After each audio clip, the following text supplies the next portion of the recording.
30 seconds went by so fast. What is up, guys? Today we have a super special guest. Mr. Benji Crooms. Take that going live banner off there. What's up, boys? Can you hear me? Put us in a different. Why are we in that goofy frame? Just calm down. You want me to do too many things at once, Justin? Calm down. Such an amateur. Look at us. Steven's not even on the screen, Benji. There we go. All right. Yeah, What's there up? we go. How are you doing today? Man, I'm great. How are you guys? Oh man, we're making it. We're making it. We wanted to get on here and chop it up with the one and only Benji Crooms over at Senior Benefit Solutions to see how his AEP went. It was great. I was, of course, in a new adventure. Excuse me, and trying to get everything going in the same direction. But we had a great AEP. I was very pleased with what we done. Perfect. Well, good, man. I know from talking to some people, you guys have started delivering, and you obviously know the business, Benji, and you know it from a multitude of different directions. So I think you'll do really well. Tell us, Benji, how long have you been in the insurance industry? Most people probably looking at you don't realize how old you are. You looks really young. Looks like you're about 33. Thanks. I really appreciate that. Aging well, Benji. Well, I knew it was Christmas, so I didn't know if y'all were having an old people's session today or what, but that's the reason I got invited. Yeah, I've been doing this about 21 years. 21 years. So Benji is a veteran of the insurance industry. And yeah, man, I'm going to do the math. That makes you much older than you look. So tell me, how often do you apply Rogaine and Just for Men hair color? Because you look just good. I'm trying to document it for later on. Like you got trying to figure this out. Yeah, that tan skin. You look good, man. That's that coastal living is what it is. I'm jealous. Yeah. I hope I look half as good as Benji when I'm that age. You guys are too kind. Too kind. That means you can't age for the next 10 years. So. There we go. No, listen, buddy. So you came in 21 years ago. I don't know all this. I know a little bit about your history, but tell me, where did you come in 21 years ago? All right, and you guys have to forgive me. I can't. I'm not able to. Maybe it's my age, but the sound on my end is it's a little faint. So, so 21 years. I always tell people they found me on a lawnmower cutting grass. I had went to the military and got out and didn't know what I wanted to do. And I had a great friend of mine, Scott, who said, "Hey, you don't have anything else to do. Why don't you sell insurance?" And I said, "Man, I can't do that. I don't have any business. I don't have any business sense." And he said, "Oh, you don't have to. Trust me." So fortunately, it worked out for me. He was a great mentor, and I've had several along the way. And I've done a little bit of everything on the life and health side. And now most of that was under a captive LOA side or a hybrid, I guess you would say. But now I'm venturing out into the broker world. So I'm pretty excited. Perfect, dude. So when you started, that was Scott Glanton, right? Yes. You guys are still good friends today. Y'all, I mean, you were working with him pretty much right up until just recently, right? 20 years, yes. Wow. Super guy. I've met him in person the first time in Costa Rica, and he is a super nice guy. So, when you came into it, we need to be recording that, or are you recording? That's good. Never mind. Sorry. Technical thing. We're like a married couple. We just bicker about this stuff. So, but hey, so when you started, was that at One Life originally? Yeah, it actually started out as Parker and Associates. Or yeah. And I so when I was coming up, I'm gonna tell you, Parker and Associates. I had people tell me I've heard stories. Yeah. they're like, oh, you don't want to go with Parker and Associates. That's what they used to tell me up here in Tupelo. I've met some of those guys now, and now that I've been in the business for a while, I know if you stick around long enough, you're going to hear that kind of stuff from just about everybody. And I mean, I've had people, don't go with Heartland, don't go with IFG, don't go with FFL, don't go with One Life. I'm like, shoot, at some point, I mean, you can be successful at any of them, really. Here I am, 20. I've been with every one of those you just mentioned, and I feel like I've been successful. There you go. There's some great people all over. Yeah, you're going to get into situations that there might not be such great people in certain places, but I've been fortunate. I've been blessed with some great people. Ken Parker, love that guy, man. He did a lot for me, from a guy coming off of a lawnmower and help me, and it's just to each his own, I guess. Yeah. So, and I understand all the stories and the different things, but that gets into like that it's there's broker captive conversations. I think a lot of it comes out of that conversation. We've had this a lot with people, but I think they had a career model to concept, and so there's always people that come out of those bitter when they don't navigate them, but then there's other people that come at them thinking I wouldn't have it any other way. And so it's just like you said, whatever floats your boat, to each his own. But to blame a system because it didn't work out for you long run. And a lot of times too, man, it's like you hear a story and you're hearing one side of a story. Turns out, X guy left there because he got pushed out because he was an unethical piece of crap or something. And then all of a sudden he's telling everybody that hierarchy's bad when really, he's not there for a reason. So, but I think, I don't remember where it was, because Parker and Associates is out of Meridian, Mississippi, and there's not a lot of big, insurance agencies out of Mississippi, and we've grown a decent size one. But when I started, we weren't. And so they were really the only like Mississippi native FMO organization that we ever heard of. Most of the other this was ones, mostly Final Expense, though, right? it was like Final Expense. They did a lot of evolution in the Medicare Advantage market, right? I mean, they were a big distributor too. They were, they were on the forefront. They were the pioneers to get into the Medicare Advantage. I can remember going to United Healthcare in Ohio and being introduced to it, and them taking us out in the neighborhoods, going, "All right, go get them, guys." Yeah. Oh, y'all were some of the original.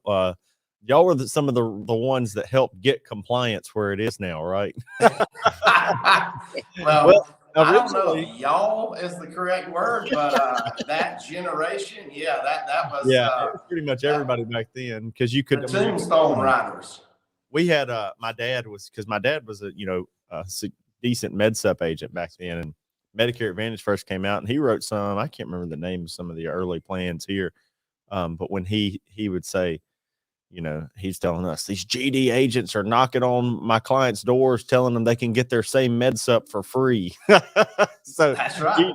So then the compliance came out, and it was like a knee-jerk reaction to go like completely the other way, which really what they should have probably done is, created a little bit of like, you do have to explain it properly, and the ones that aren't, let's just take their license away, rather than saying, oh, we got to have a 48-hour scope of appointment, and you can't say this and you can't say that. And we had this analogy in the Marine Corps that was, one guy shits his pants, now everybody else has to wear a diaper.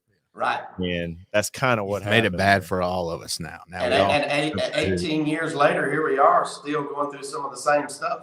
Yeah. And if they peeled it back, a little bit at a time, and now it's a different thing. What's happening is call centers are going to end up, I think, making us have to go through another era of extreme regulation, because the government doesn't know how to do anything but have a knee-jerk reaction to, bad apples. Rather than punish the bad apples, they're going to create more issues for us. And maybe they won't, but it does seem like it's coming. Yeah, I really think it's coming. You're going to see another crackdown. They're going to make examples out of people, and then it'll run some people out of the business because they don't like the laws and the rules and the different things, which can be good. But I think it's coming. And I have one of my best friends in the industry, Eugene Marchenko, and he has a good practice with Filipino telemarketers. But the Pakistani style telemarketing that some of these groups are doing, and the bad one. I think it's unfortunate for some of the ones that have used good VAs that it seems necessary to me to make it like illegal for an agent to have a call originated outside the country. I think that, to me, and maybe I'm biased because we don't do a lot of it, but the problem is the Pakistani ones this fall were worse than anything any Joe Namath commercial ever did. Joe Namath commercials created like confusion, and then they started reaching out to agents galore, and then some of those call centers were probably not doing the best job. But this Pakistani stuff, man, I got into a call center algorithm on my phone, and I'm not shitting you, Benji. I was getting 30 calls an hour from these telemarketers, and I was like, how are these old people going to cancel their phone? It was pretty ridiculous. I mean, it was stupid. The Robo Killer app tip was good. Oh yeah, we all appreciate that. Yeah, my Robo Killer clients appreciate it too. Yeah, my Robo Killer's doing like this. Has Karen say that's something we try to train our guys on. Get them to store your number in the phone and download that damn Robo Killer app, because there's an automated responder on there. You can put them up. There's one called the Karen, and she says, whoa. Who is this? How did you get this number? And she starts going into that. I've had some great recordings from that. So I'm digging the Robo Killer. She runs them through the ringer, but yes, saving your number, encouraging them to download that app will preserve your business for sure. Yeah. But that Pakistani stuff, that's going to cause that's way worse than anything any door knocking agents might have done back in, early 2000s. But anyway, here we are. We have to navigate compliance. It's their world and we live in it. Right. So, we're in kind of for people that don't know that are coming into the business right now, it's a great time to be in it, because, as much as they want to complain about the telemarketers, the Joe Namath ads or all that, there's tons of confusion. There's more people than ever turning 65. There's more plan availability than ever. There's new counties all the time, new rules that make it easier to write business. And the compliance, honestly, is at an all-time low for a long period of time. So people that are complaining about that as a reason they can't do it, asking for more compliance, it is easier now to get business than it has been my entire time in the business. Yeah. So. I'm super excited, just as you are, moving forward. 2022 is going to be huge for us, and I'm sure for you guys, but because I do believe it's one of the best times to be in this business. My son he'll be graduating college here in a few months, and he'll be trying to figure it all out. But I love to bring in the new people, take them really through, nice train them, man, show them how to do business. I met your son, Benji. He's a really nice young man. I met him in Atlanta at the AEP kickoff. Really nice guy. He is going to be the future of senior benefit solutions. I appreciate you saying that. It took a lot of whippings. Yeah. Well, it honestly speaks volumes to you, though, because I know a lot of people who have successful practices and their kids turn 18 and they don't want anything to do with it. And my kids right now, well, at least my son, that's all he says all the time is he's going to come and work for us. So I hope I can keep him in that headspace, because I do want him to work with us, But Justin, this business has provided for you and myself things that we probably would have never gotten on the outside of it. And most kids, they wake up and they dress up like firemen or whatever it may be, but nobody dresses up like an insurance salesman. And mine, he's gotten a chance to see the luxuries that we've been provided for hard work and being in this business. And he has said from the beginning, I'll go to college because that's what you want me to do, but I'm not, the only thing I'm going to do is sell insurance.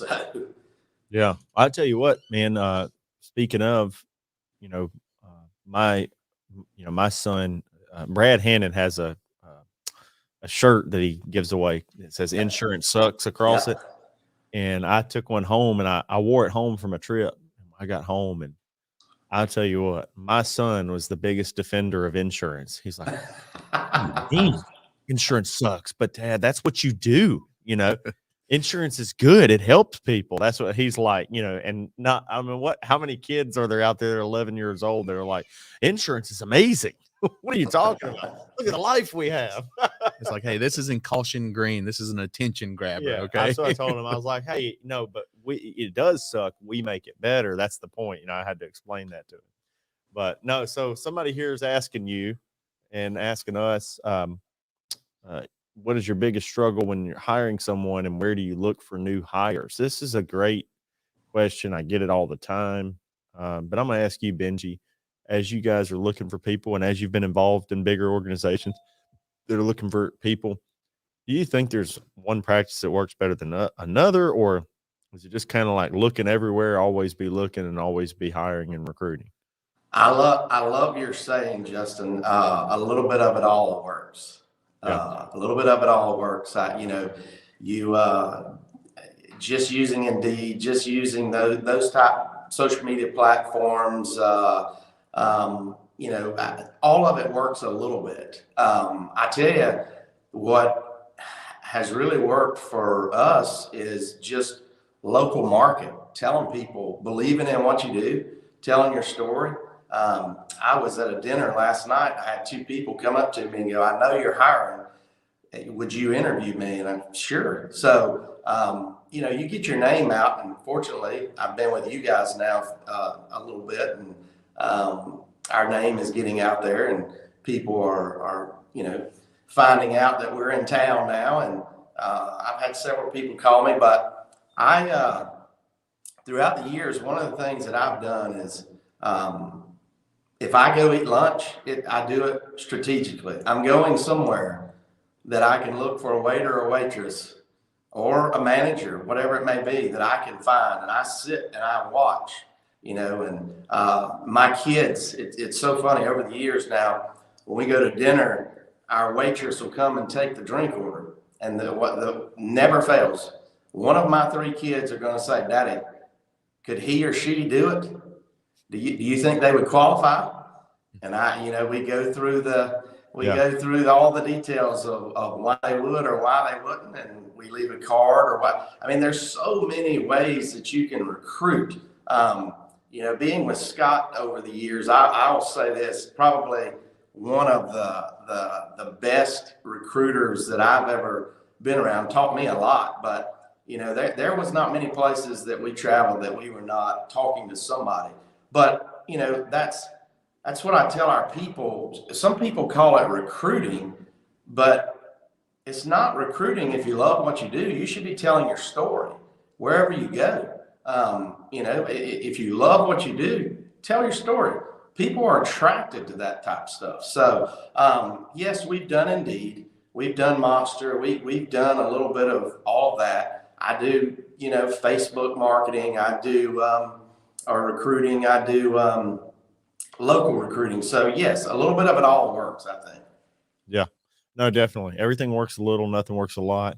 And what you're talking about, Benji, there is true. We, I always like to tell Steven's story of how he got with us. I was just going on a bunch of damn trips, FMO and carrier trips that I'd won for a couple of years. And I was posting videos from, Bora Bora and Turks and Caicos and all these places. And I saw them all. Yeah. And, we were just, I seen them too. And I was like, what in the world?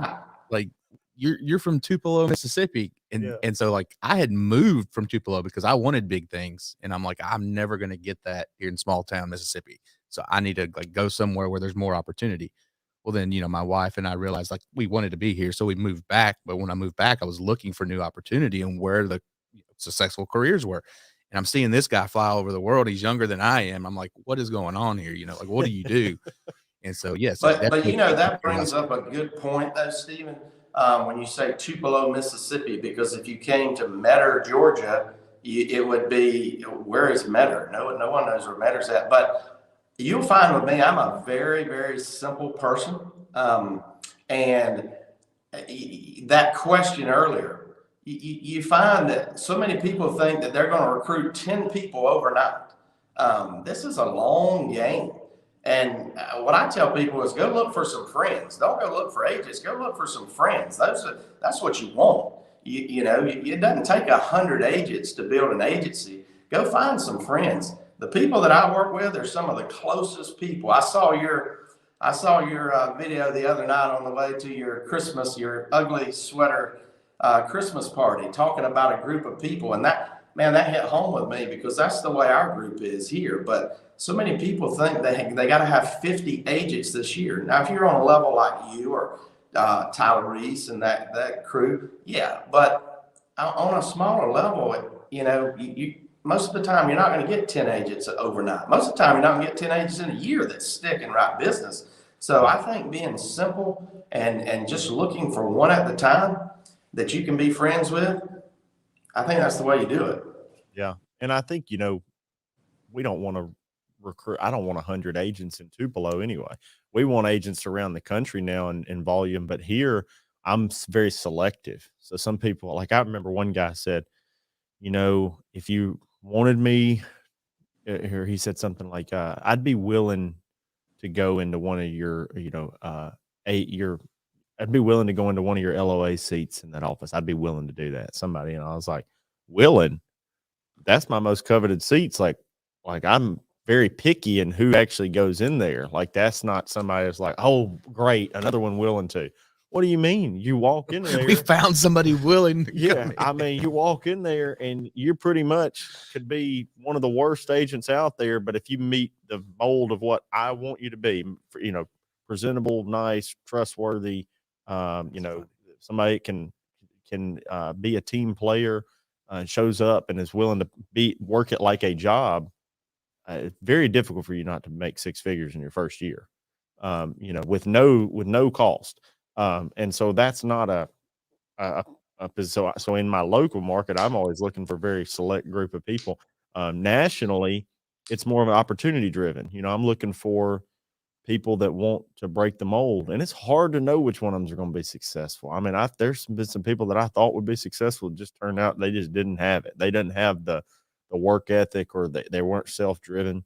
But in the LOA seat in our office, you can find people that are maybe wouldn't make it as an independent agent, but that would do really well in there. And so it's a different thing, I mean, sometimes you just, it's not good people versus bad people. It's just people with different personality traits. Sometimes if they can show up to a job and they work really, really hard, and they have an office and all that, they'll do great. But if they're out on their own beating the streets, they just don't have and I can tell you, I've done it both ways. And I prefer like I created this infrastructure the way it is because I enjoy it that way myself. So that's why we have it that way. It looks like Melanie. Go ahead. I'm sorry. I think that is, dead on, because our people, you talk about being picky.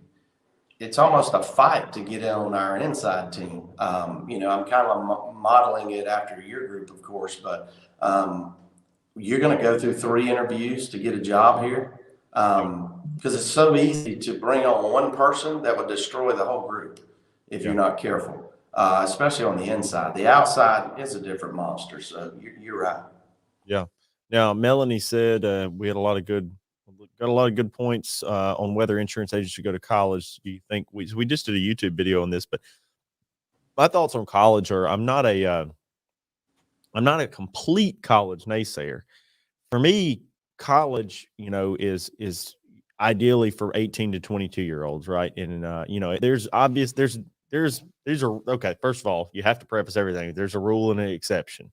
I don't want anybody to be like, well, what about doctors and engineers? Well, that's obviously they got to go to college. I actually think that I think some people ought to be able to take 1 year of prerequisites and go straight into these masters and graduate programs. And I think that in America, we've let capitalism hit, the schools, and they're selling a package of 4 years of school that's not really that beneficial. But what is somebody going to do from at time they're 18 to 22, right? Sometimes they need to network. They need to make friends. They need to, do something just to show that they can complete it. They need a piece of paper on the wall to feel some sort of like, hey, I got that. It depends on what you're going to do from 18 to 22. Knowing everything that I know now, at 18, I just started selling insurance. But that takes a lot for granted. It took me a lot to know what I know now. Like, what 18-year-old really knows that, So should somebody go to college? it depends on where they're at in their own headspace and what they're going to do. I think that we shouldn't push it so hard as necessarily a mandatory thing. You know, it really depends on the kid. It depends on who they are, what their maturity level is. And then it also scares me because college turns into damn party central. And I've done my fair share of partying, but I don't want my daughter going to, I scares the hell out of me. I mean, we got Ole Miss right down the road and it's known for being a party school, So, so anyway, that's kind of where I'm at on college. What about you, Benji? I heard you say you want your son to go to college. I certainly. Well,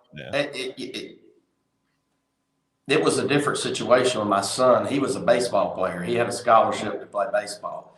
Yeah. And he told it's a funny story, but he told the coach after the first year of baseball, when they sat down, and he said, "Son, what do you want to do?" He said, "Well, Coach, I think it's important that you understand I didn't come to play school. I come to play baseball because I'm going to sell insurance when all this is over with. But I really love baseball right now. And when I'm done with baseball, I will go and sell insurance." But so my son was a different case. He loved baseball, had a scholarship. My daughter, she's a marketing major, and that was important to me, running a business, because I felt like, honestly, she would come in one day and go out to the Brock Enterprises and learn and come back and be able to teach me. Because remember, I'm the old guy. We didn't have all this stuff back in the day. So now I'm having to piece it together and learn it early mornings and late nights. So as far as college goes, though, it's, as you say, it's not for everybody. It wasn't for me. But, according to what you want to do, I agree. Yeah.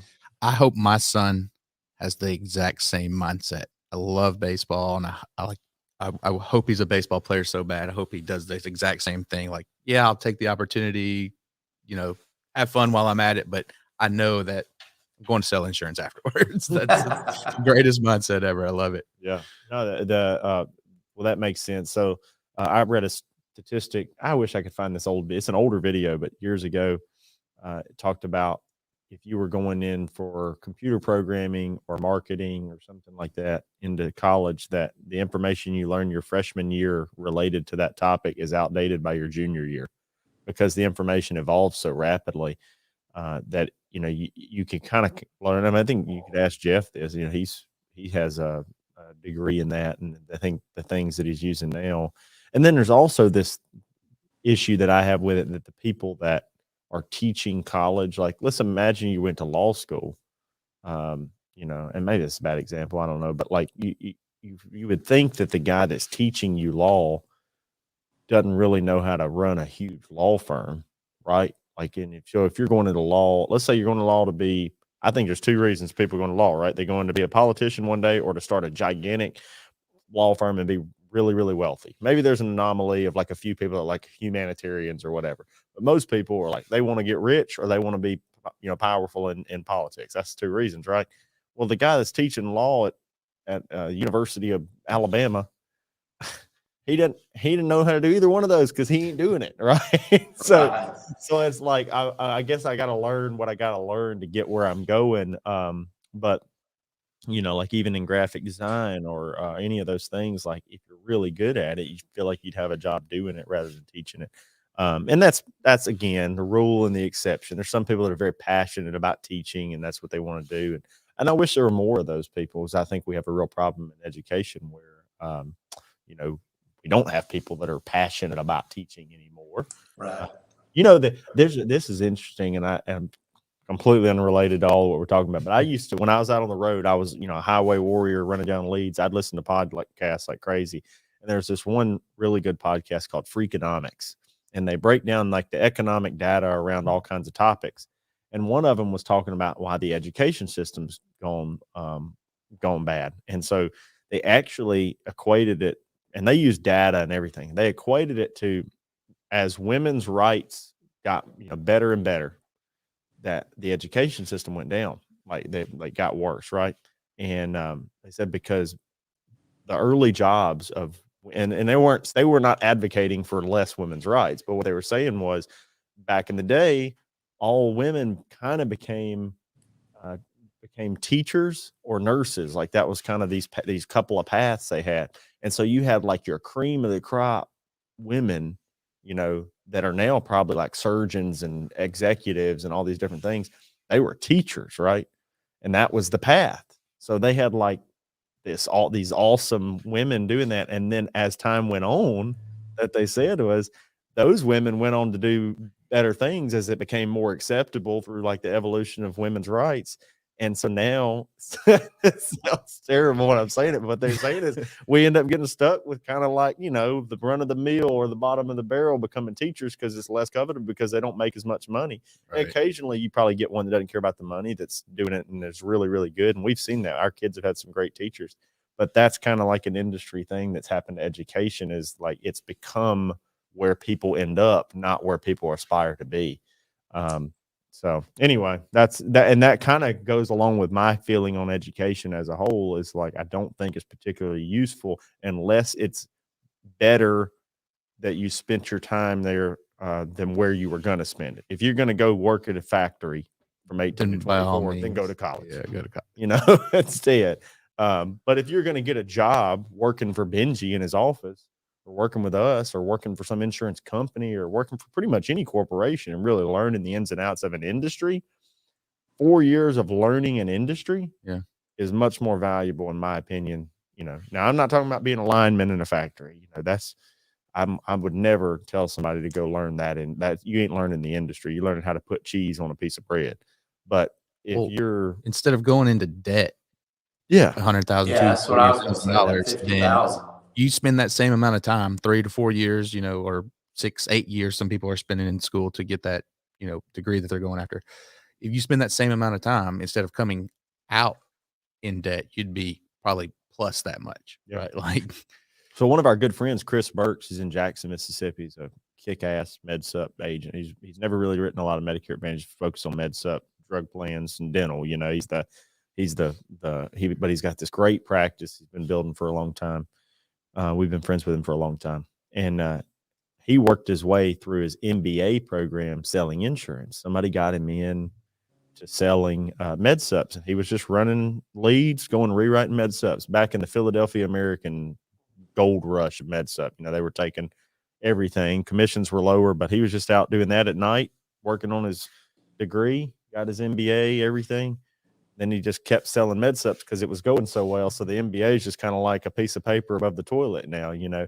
But and he'll tell you he learned more about people and life and everything selling the MedSups to work his way through the MBA program than he did in the MBA program. I've got that same story with a guy who I found he was managing Walgreens, and he came into our call center. And I didn't know it at the time, but this guy was probably one of the hardest workers I've ever seen. Wow, over and above best salesperson. But he finished his degree online while working, paid for it in cash, no debt, has the degree, probably not using it. Well, I know he's not using it because he's in the insurance business. So same thing. You can do it. Yeah, we did. Well, I mean, I got mine on tuition assistance. I got it for free while I was in the Marine Corps on active duty. But I'm telling you, the degree, the only thing that I learned was like if I wanted it, that meant I had to go work all day. I had to go run 3 miles in the morning with these Marines, and then at nighttime I was having to, after the family goes to bed, I was having to do this goofy schoolwork. Honestly, I don't feel like I learned a whole lot in the schoolwork, but I learned if you wanted. You know, I learned that you can do a lot, you know, most people we have some family members right now that are, you know, 18, 19, 20 years old. And they keep telling us they have no kids or anything. And they keep telling us how busy they are because they both have full-time jobs and they're doing a little bit of school and stuff. And I'm like, I had to tell my wife, I'm like, well, you remember when we thought that was busy? Like, you know, now we have an 11-year-old and a 9-year-old that have multiple extracurricular activities. We're running a business that's, you know, a multi-million-dollar business that is basically, you know, like our own little mini cult over here. That's a full-time job, you know, full-time, like 24 hours a day. I'm obsessed with it and don't stop thinking about it. We got multiple rental properties and commercial buildings. We got, you know, just all kinds of stuff. It's like, and as soon as you feel like you're resting, boom. You know, I'm on edge when my wife asked me to get something off the top shelf because I just sat down. But 20 years old, busy was, oh, I'm taking some classes and I got a job. Yeah. And now it's like, so you evolve your mind as to what's busy and how much you can accomplish in a day. And you just get better and better at it. And you know that. I mean, you've raised kids, you've worked businesses, you've had wives, and you've done extracurriculars. And I mean, if your son was baseball, like I know that came with a lot of, if he made it at the collegiate level, that probably came at some point with a whole lot of running around too. A lot of time and dedication. Whole lot of money and a whole lot of time. Yep. What's the most you ever paid for a baseball bat? Oh, probably $350. Yeah. Ish, I've somewhere seen in some there. people pay some expensive baseball bats. Yeah, they get expensive. and then It's somebody not the bats anymore. I mean, the gloves are out of this world, which Oh, the yeah. whole deal is. I mean, thank God he got to college because you recoup some of there's it. a ton involved. Recoup some of it on tuition. Well, Benji, man, what's the future hold for Senior Benefit Solutions? What's your goal right now? I know agency building and trying to build kind of the local brick and mortar. What's your goal as far as bringing on agents and around versus just trying to cultivate like a local agency? Are you trying to do both? Tell me what your goal over the next few years is. Yes. Right now, 2022, I feel like we have our team in place, a plan in place, but one of the biggest things that I want to do this year is here locally. I've watched you, Justin, over the years. You and I have discussed this, but I want to have a presence locally because we have good people here. And, when you think about outsiders coming into your own hometown, helping, the people that you would normally help, there's so many people that we can help here. Now, again, I have a field force and an inside sales team. And we're looking at growing both of those. We're almost full on our inside team, but I have a couple of managers out in our field force that I really want to help this year to grow. They're looking to grow and build. We're getting into, some different areas. I've never been into the ACA, and just now getting into that, using this downtime actually here for selling to really study and learn that kind of stuff. But we also want to take it to the next level when it comes to marketing and the way that we do business. We're on a very simple track right now, but we're having to depend on others as a startup, and that's one thing I don't want to do in the long run, is depend on others. I'd like to be able to do a lot of that stuff in-house. So short answer is we want to grow both field and inside sales, and we want to get a lot better at marketing and be a little more diverse in the products that we offer. Yeah. Well, I can tell you there's a huge evolution coming with managed care. Like I absolutely believe in the next decade, you'll see group health diminish. And, with the rise of ACA and the potential lowering of the Medicare age, I think you'll see Medicare Advantage and ACA flourish. And that's controversial because some people are huge MedSup guys. This is coming from a MedSup guy, but our Medicare Advantage side of our business is exploding. And if you're trying to avoid it, you're crazy, because there's just too many people that, and this, I always segue in this. Medicare Advantage versus MedSup is really the battle between good and better. Neither one of them's bad. Right. And I look at people and like, would you go on a Medicare? If you're not on Medicare, would you go on a Medicare Advantage plan right now, today? I would.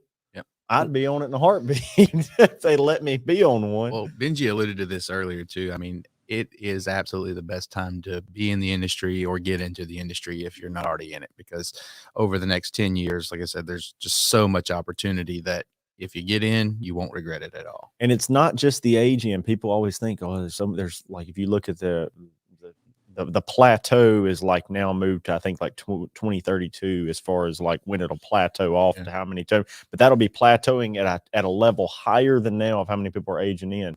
But I absolutely believe that the group market is going to diminish, and more of those people are going to be pushed into ACA and Medicare Advantage and Medicare. And so when you see that happening, while it's also exploding from an age rate, the people that are poised to help people with individual coverage are going to be doing really, really well. And that's why you see so much investment in this market. So it's a good thing you decided to go out and start an agency, because you have plenty of knowledge on it. You've seen other people build it. So I'm glad you're building one. I'm glad we can help, and help you in some of those endeavors. And man, I'm ready to see you kick ass and take over Statesboro. I am too. I love having Benji on here. He's one of the best guys that I've met so far. Yeah. Well, and I want to make sure I say this too. Man, you guys have been great. I can't thank you enough for all that you've done for me when you didn't have to. That's been the beauty of this transition for me, because for 20 years, I didn't know people could be this transparent. I didn't know people really cheered for other people to win. I thought it was, hey, stay in this group and, just do what you do. But man, I've been fortunate to meet some people, but you guys almost took me in like one of your own. I envy your team, the family atmosphere that you have in your office. I will definitely plug your behind the agency while we're on here. If you haven't been and you're starting an agency or been one for 20 years, you got to go just to see the atmosphere around your office. But, I've worked with Jeff, I've worked with Steve, and, those guys have helped me tremendously to learn, not only, in the things that I needed, but to learn.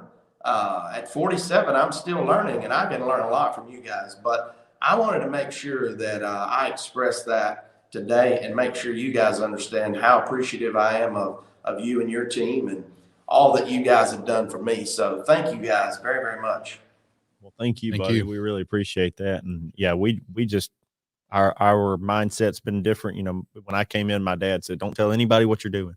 Right. Don't tell people we're running TV ads." I'm like, "Dad, they see the TV commercials." Like it ain't it ain't like it ain't an algorithm. Like, there's you cut a 30-second spot and you pay to throw it up there.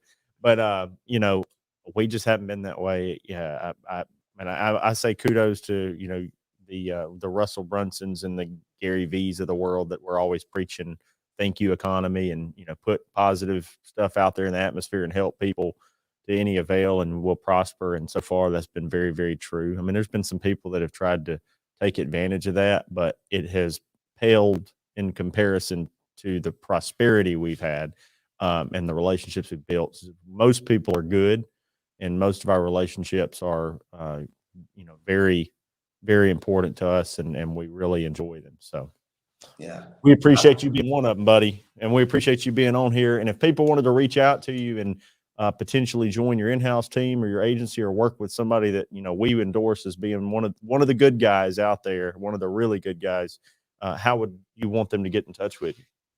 Well, there's a couple of ways. Of course, you can call me, but Facebook under my name, Benji Crooms, and then of course our business page at SB Solutions INS on our Facebook. So love to talk with you. Call us. And Benji has a site, a really beautiful website. Beautiful. It's a consumer-driven website, but if you needed to, you could go through there and it's you just Google Senior Benefit Solutions, Metter, Georgia, and boom, he's up there. You can submit a request through there too, just so you can see how sexy that website is. Yeah, I sit around and gaze at it all day. It's so beautiful. That's Jeff. That was Jeff. All right. Well, buddy, we appreciate you being on here. We hope you have a great Christmas and a wonderful 2022, and we'll see you soon. Hey, thank you guys. Merry Christmas. Thanks, Benji. Enjoyed it.